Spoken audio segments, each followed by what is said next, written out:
Ladies and gentlemen, welcome to the studio this evening. And as you can see, I am painting a gargoyle.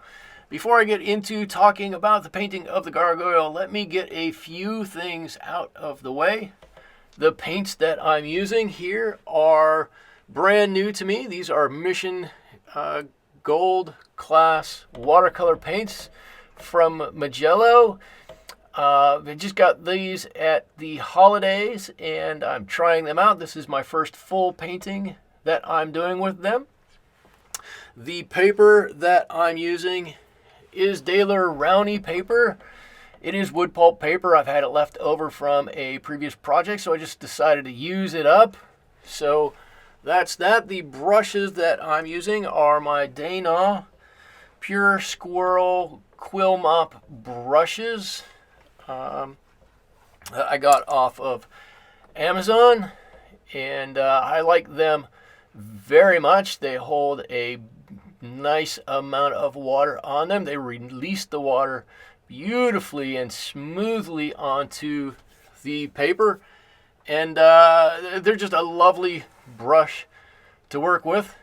So I'm just dropping in some color right now. I'm not worrying too much about trying to get any color exactly in the right area or exactly the right tone. I just want to get a base of color down here, maybe on that far left side. I'm trying to get a little shadow area in there, but I'm not overly worried about getting anything exactly right because I'm not trying to copy the image that you see in the upper left hand corner. I'm just using it as a reference, and I'm taking it and expanding on it from there. So I do want to do a little bit of play on warmer and cooler colors, or at least that's how I start this out. And generally speaking, I'm going to try to keep on the right hand side a little bit warmer color and put on the left hand side a little bit cooler color. They do kind of meld together in the middle there. And what I'm going to do is just continue to paint and put layer upon layer upon layer of paint on this. Hopefully some fairly thin layers. This is a little thick, a little heavier than I really wanted on the first layer, or second layer, I guess, is what I'm working on now. But it will all work out for me. It dries pretty lightly, as you'll see, as this starts to dry, and I'm going to go over it time and time and time again. So as I go around this painting, I'm just picking out some areas that I think need to be darkened up a little bit here and there, and I'm just dropping in a few of the colors, looking at my new swatch card, there it is, to know exactly what colors I'm working with. And I'm just, again, I'm taking my reference from the image in the upper left-hand corner, and then thinking about it and transferring the values more than the color, of course, onto the paper. And through the course of a number of layers, we're going to build up to get some better color values. And we're going to build up to really make this look like it's got some dimension to it. So here it is. I know that there are a few shadows underneath the ribs on these wings, so I'm dropping in a little bit of color there. And again, that's on the right-hand side of that wing, so I want to stick with a little bit of a warmer tone. And on the underside here, I've got a darker color. I'm going to mix a little bit of blue in here at some point, but that's going to end up being very dark underneath there. That will be several layers by the time we're done with that. There we go. It's a little warmer right now, but I promise you I will put many darker layers on here. And my shadow over here is some nice reddish color over there. And doing the same thing on the wing on the right-hand side, because these ribs have a little bit of shadowing underneath them as well. And you can see already we're starting to get a little bit of dimension on the outside of that wing. And I should say, before I go too far into this, that I've switched brushes. I am now using my Mairtini brushes. These are, again, squirrel hair brushes. These are gray squirrel brushes. And, again, a wonderful brush. They don't hold quite as much water as the Dainawy quill brushes do, but they hold a lot nonetheless. And the water comes off of them beautifully, just flows onto the paper. So I like these a lot. That's why from the time I've used them, that's why they've gotten onto my art table and why they've stayed there. So I very much like these. So that underneath, under his chest, down under his stomach area is very dark back there. So I'm just going to go ahead and put that on really dark and let that be what it is. Yes, so my value card, I look at that from time to time and try to figure out where in this painting the values range. And I think the first layer that I put on somewhere is in, I don't know, value 8 or value 9.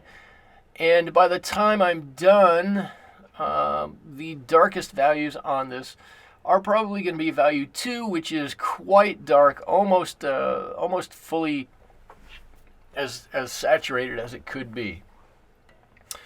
All right, so I'm just thinking about this, and I'm mixing some more colors, and you can see I'm not picking any one color. I want this to be a mix of many colors. So he's got some green in his eyes I just put on there. He's got some red in his eyes. I'm using some ochres for some shading on his ears, on the top of his head. I've used red before. I've used blue before on here. Just a whole number of different colors. And the hope is that by the end of this, all of these colors will have mixed together to give me a nice neutral tone. Not necessarily the gray that's in the picture that we're looking at on the left-hand side, the top left-hand side, but a nice mix of colors in those grays nonetheless. And so here I am. I'm just looking for places where I could add a little dark to this, to add some dimension to him, and I'm just going with that. Now I'm looking at this, and it kind of looks like his chin is washed out a bit, so I'm putting some dark underneath his chin to make what's there stand out a bit more. And we'll see later on if we have to take a little off up by his teeth. If it got too dark, it ran a little bit too much. But for the time being, I'm going to leave it be the way it is. Here we go, a little bit of dark, some blue in there. I promised you I'd put a little bit of bluish colors in there. And there they are. Some nice dark shadowy tones in there. And I'm just going to wet that edge and let that color just run on its own right out to the edge there. There we go, mixing some colors. I wish I could tell you exactly what colors I'm using on this palette. I haven't used it enough to know right off the top of my head. But I'll get there with this palette. It won't be long, and I'll know exactly what I've got there. And you can see now it looks like there's some real dimension to that wing. There's some real roundedness to it. And the ribs on the back part really look like they're set back behind the front part of that wing. And I can do the same on this side. I can just see the points of the ribs of the wings over here. Yep, those bumps right on that side. There I go. That's a great way to show that there. All right, and now I'm going to paint the dark on the inside of his mouth. And let's see if we can get some of that lower lip, that chin back by painting the dark values and leaving the lighter values the way they are. Painting right around the teeth, you can see it there. Maybe had a little too much color in there. Let's take a little bit off, but just about like that. And we've got his chin back, more or less. All right, now my color on his chest here has really lightened up, so I'm going to darken that again. There we go, and wet that edge. I don't want a hard edge there. It gradually gets darker as it goes underneath him. Just a pause to reflect on how I'm doing this and where I'm at and where I want to go with it. So I've got quite a bit of work left to go.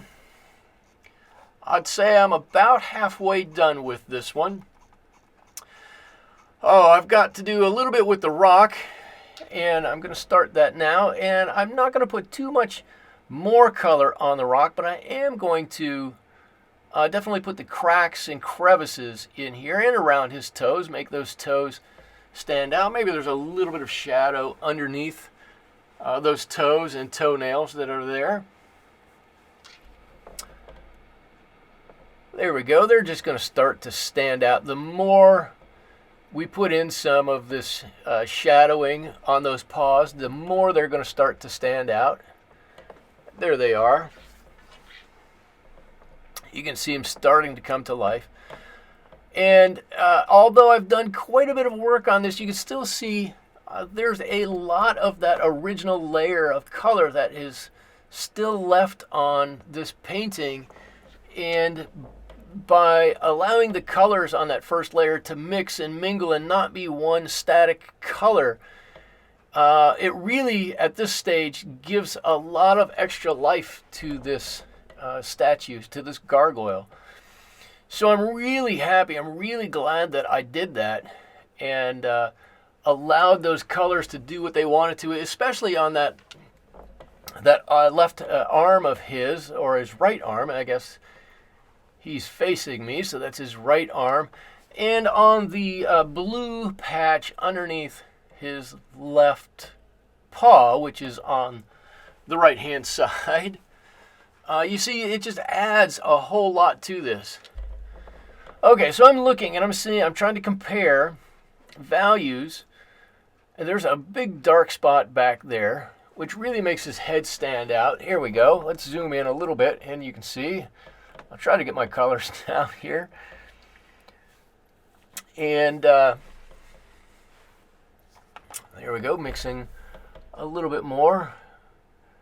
Not sure why I'm looking at all my brushes, but that's fine. Those are all the ones I've used tonight. All right. The darker I make that under his chin, the more his chin is going to stand out. But I don't want to make it too dark under there, or I'll lose all the detail on his chest, and I may have just lost a little bit of the detail on his chest. Right there, too dark. Let me take some of that off. It is going to dry lighter, but I don't want it to be quite that dark. So take a bit of that off. There we go, and we'll gain all of those light colors, that light back underneath there. Not too much, because it is dark underneath there, but in a few shadows on his arms. You can really see his right arm there, the one on the left-hand side, really looks like he's got some musculature to it now. And the more layers I add, I can just define everything. His shoulder just popped right out when I put that on. And I probably ought to redefine some of these. There we go. Some of the ribs on his wing there a little bit more. That was right on cue. All right, this looks like a little viridian that I'm mixing with some of the browns. Oh, I want to give this rock a little dimension too. It's just flat. But if I put a little bit of this blue-green back in that back corner, and then just bring it forward a little bit like this. Now it's kind of pushed back behind his paw. Should be back there a little bit. We don't need to have too much dimension on that, but just a little bit. And let's let that blend forward. And now you can see by doing that, we've now given him a three-dimensional rock to stand on. I'm just continuing to define more and more with each pass and going over it time and time and time again. There we go, darkening the areas between his toes. At some point I'm going to draw on his talons too, so we'll get to see those come to life. So this is what I'm doing. I'm trying to make those rocks in this picture look like the rocks in that other picture by painting the negative spaces. I'm bringing that up in 3 times normal speed. Maybe wasn't the best idea. I went a little too fast past there. Okay, now, since his stomach is in the dark back there, his back legs have to be in the dark, way back there. So let's drop a little bit more of a shadow in there. That's got a little bit of indigo in with that red in there. That should send it back a little bit. And a little bit of Viridian in there also to add a little bit of blue and really help push that back. And you can see as I made that so much darker, I really pushed that back there, that it really brought that arm forward quite a bit. So if I need to add any whites, I've got some pens there, I can do that. Alright, now the side of his mouth here, side of his snout, I guess I should say, is a better way to say it. It's got some color to it, and I'm going to put it in a little bit of a gradient there. I want his head to have some roundness, so I don't want to just leave it as one flat wash. All right, I think it's looking pretty good. We're getting there. We're definitely getting there. Now I can go through and really, at this point, I'm starting to pick out the finer details and put on some, the little things that you're going to see when you look at this painting. The big things, for the most part, are done at this point. Got a little over 5 minutes to go in this. And all of the little cracks and crevices, the little, like I said, the little details that make his face, I can start to put in now.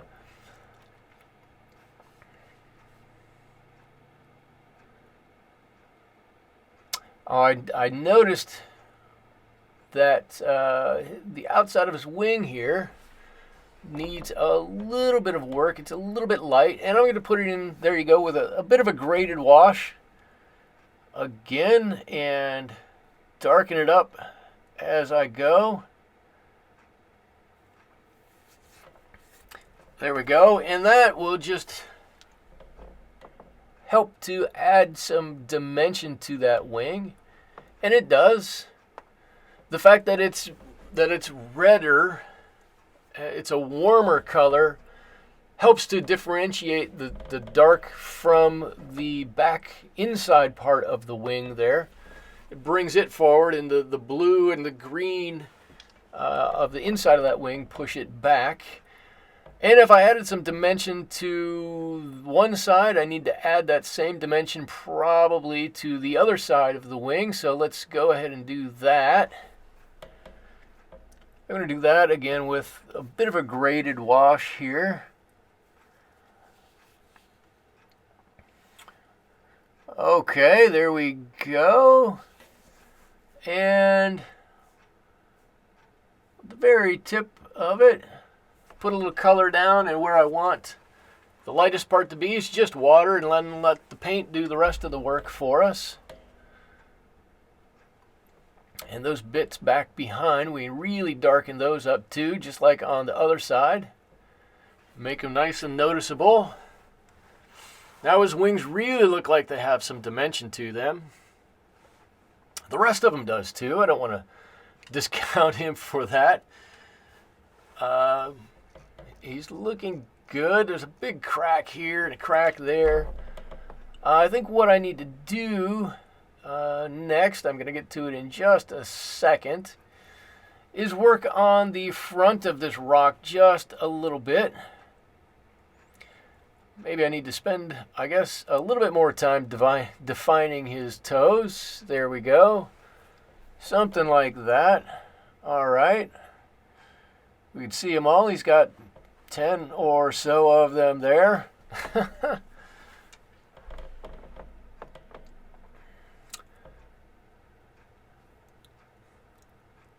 And I haven't put a hard line in between his feet. I don't want to do that. Here we go. Here I'm going to add a little bit of help to this rock. Just dropping in some additional color. These are warmer colors into part of this rock. I've got a few colder colors in there.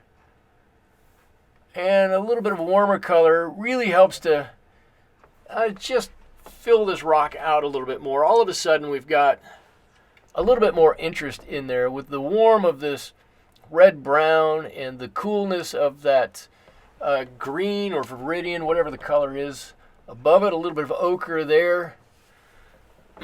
And now that rock has a little bit of life to it. So there we go. Yeah, so it's dark in the inside of that ear. We can't see the inside of the other ear.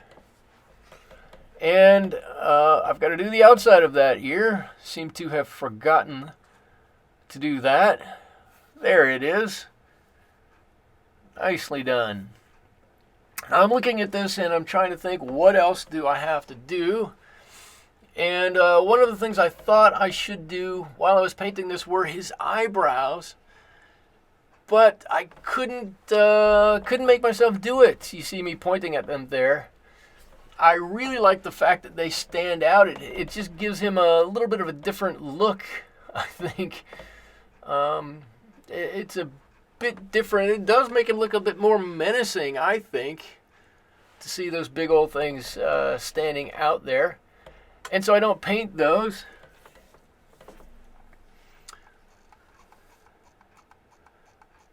And we're down to really the last little bit. I've got a tiny little brush in my hand. Now I'm going to add some extra details to the rock, some really fine details. Just cleaning up any lines that I may have in here. Anywhere that I think there needs to be just a bit more of something. I'm going to drop that on at this point.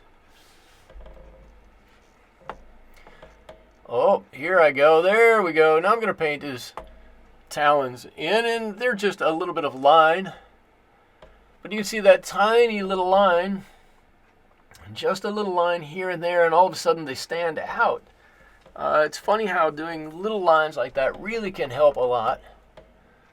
And those nostrils, I think I started with the nostrils after my first layer. I'm still painting his nostrils. Yes, he's darker back there on one side. I've got to paint him darker on the other side. There it is, and that'll help to push that back leg back further still. There we go. That looks a lot better. Leave it like that. Maybe a touch of blue in there to help with that. And with that, we are just about done. I hope you enjoyed watching me paint this gargoyle. Not an exact duplicate of the picture. I don't want to paint exact duplicate of the picture. I've got the picture. If you'd like to, you can follow me on Instagram and Twitter.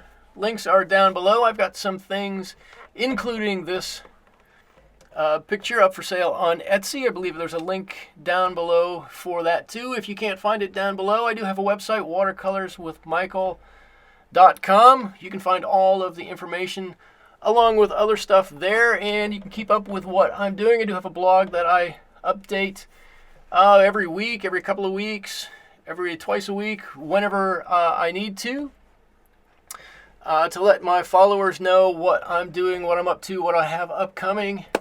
And that's it, ladies and gentlemen. Thank you so much for stopping by the studio with me this evening. I had a great time painting this. Hope you enjoyed watching it. We'll see you back here next time. Thanks so much. Bye-bye.